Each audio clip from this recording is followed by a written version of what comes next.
Utah's Yankee Doodle Hollow is a fun and short, technical canyon that is great for beginners.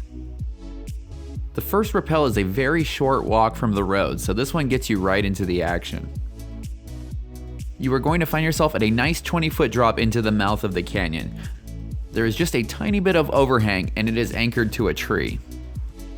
This video was shot way back in November when V and I were still quite new to canyoneering. On did a great job of letting us set up several of the rappels, under his supervision of course, and we ended up learning a ton here. From the first rappel, you're going to be walking about 130 feet down the canyon to get to rappel 2. This is what I would consider the star of the show for this canyon. You drop down into this kind of a cone shape and the rappel comes in at right around 80 feet. At the time, this was the biggest rappel that V and I had done.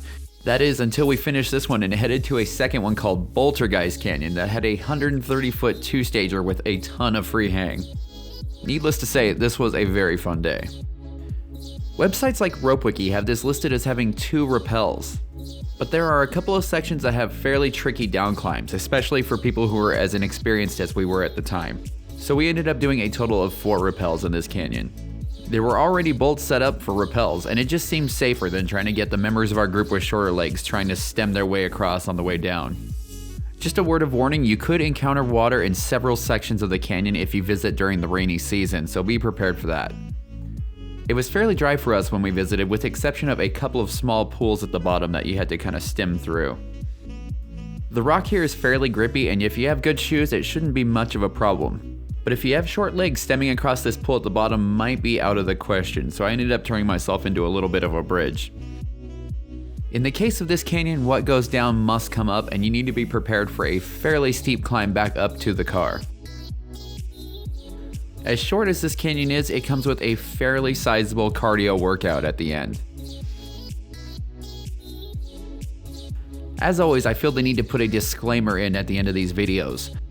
Canyoneering is super fun, but it can also be quite dangerous. It is definitely not something you just want to go out and try on your own. If you are interested in trying it out for yourself, we highly recommend taking a course or at least going out with someone who is highly experienced. If you already are a canyoneer, what are your favorite canyons? We're always looking for new ones to check out. Let us know in the comments below. If you enjoy our adventures, be sure to subscribe and hit that bell icon so you get notified when we make new videos. Check us out on Instagram at thatadventurelife_official. And for more awesome adventures, head on over to thatadventurelife.com.